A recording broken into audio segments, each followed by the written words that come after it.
Chers téléspectateurs, bonjour à tous. tous. Je suis Wang Tianhua, professeur de Nunchaku. Je suis Bassam. Aujourd'hui, nous allons apprendre de nouveaux mouvements. Alors commençons.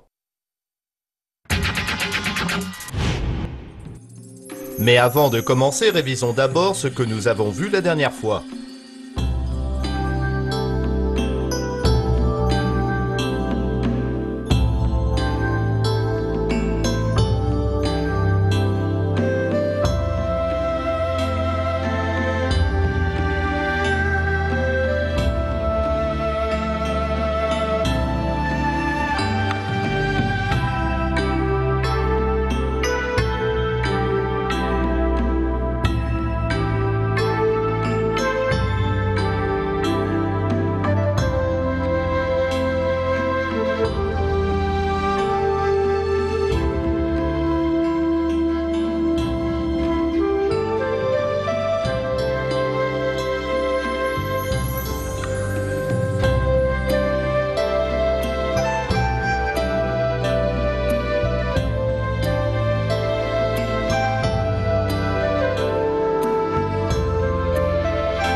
Les mouvements de base sont très importants. Nous allons voir aujourd'hui de nouvelles techniques, alors entraînez-vous sérieusement.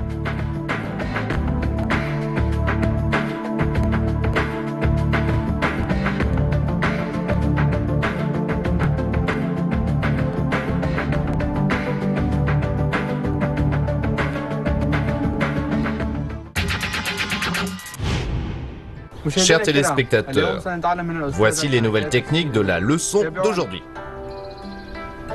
Frappe vers le bas et vers le haut en saisie inversée. On recule le pied gauche et la main gauche se lève en position de saisie sous l'aisselle. On fait une rotation au-dessus de la tête et on frappe obliquement vers le bas à gauche. La main gauche saisit alors le bâton en saisie inversée et frappe en remontant vers l'épaule droite. On refrappe obliquement vers le bas à gauche et on remonte à l'épaule gauche. La main droite saisit alors le bâton B en saisie droite et remonte en position de saisie sous l'aisselle. Puis revenez en position. Faites-le avec moi.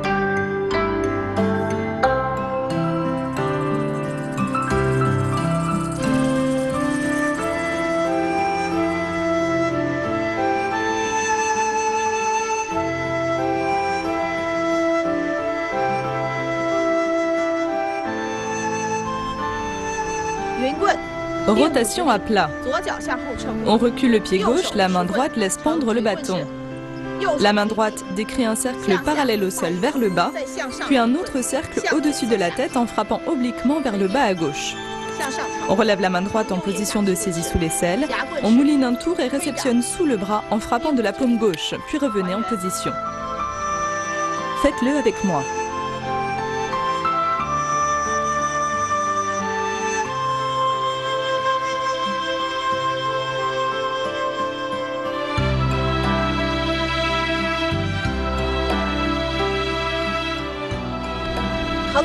Balayage sauté et retournement. Position fixe. On recule le pied gauche en position de saisie sous l'aisselle. On avance du pied gauche tout en frappant obliquement vers le bas à gauche. On avance du pied droit. On prend appel du pied gauche et on effectue un saut en se retournant. En l'air, on effectue une rotation au-dessus de la tête et on atterrit en position du cavalier en frappant de la main gauche. Les yeux regardent à gauche, dans la direction de la main. Puis revenez en position. Faites-le avec moi.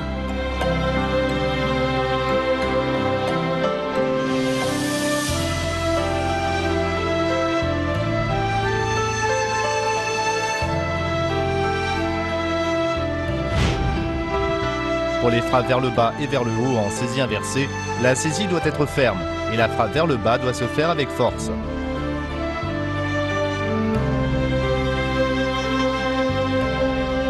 Pour les rotations à plat, le poignet et les hanches se meuvent avec souplesse et synchronisation. Pour le balayage, sauter et le retournement, les deux pieds accrochent bien le sol. Quand le corps est en l'air, gardez bien le dos droit. Et l'atterrissage doit se faire avec aplomb. Chers téléspectateurs, continuons à présent notre apprentissage. Changez de main derrière la nuque. On recule le pied gauche et on prend la position de saisie sous l'aisselle. On effectue une rotation au-dessus de la tête et on vient placer le nunchaku autour du cou. La main gauche vient saisir le bâton B et la main droite lâche le bâton A. On frappe latéralement et on place le bâton derrière les hanches. La main droite saisit le bâton et remonte au-dessus de l'épaule. On mouline à droite et on bloque le bâton sous le bras en frappant de la paume gauche devant soi. Revenez en position. Faites-le avec moi.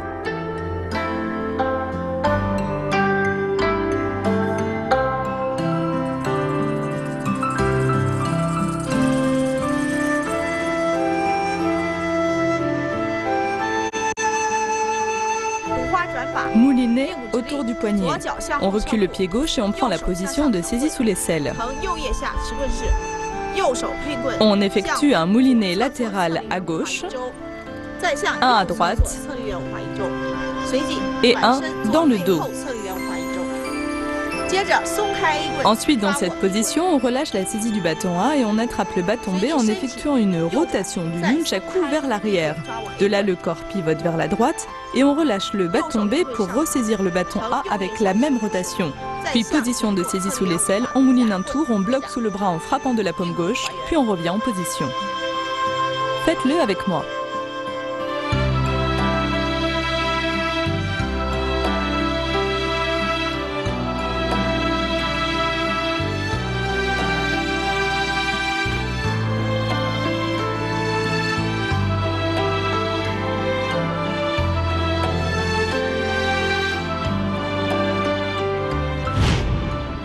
Pour le changement de main derrière la nuque, changer de main derrière le dos et faire une rotation en avançant. Pour le moulinet autour du poignet, quand la main droite effectue le moulinet dans le dos et quand le poignet est retourné, relâchez la main et la chaîne se collera au dos de votre main pendant la rotation.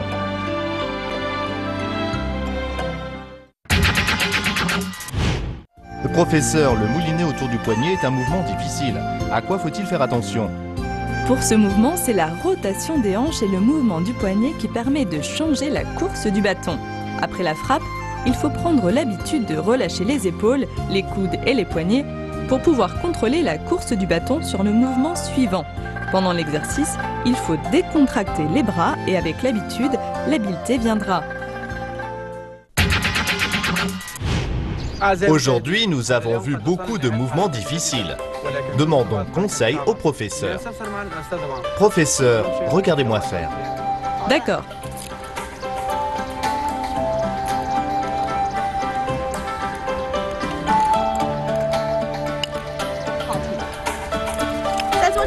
Cet exercice aide à maîtriser la justesse de la saisie. Au moment de changement de saisie, il faut se concentrer sur le relâchement du bâton A et la saisie du bâton B. Bon, regardez-moi faire. D'abord un moulinet à gauche, ensuite à droite et ensuite dans le dos. À ce moment-là, tu retournes ta main en la relâchant et tu attrapes le bâton B. Pour faire tous ces mouvements correctement, il faut utiliser la force des hanches.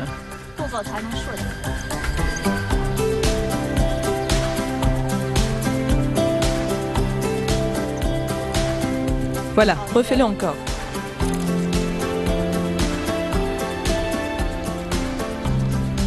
Encore. C'est pas mal. Et maintenant, entraînons-nous ensemble au mouvement que nous avons appris aujourd'hui.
L'émission d'aujourd'hui touche à sa fin, chers téléspectateurs. Rendez-vous au prochain épisode.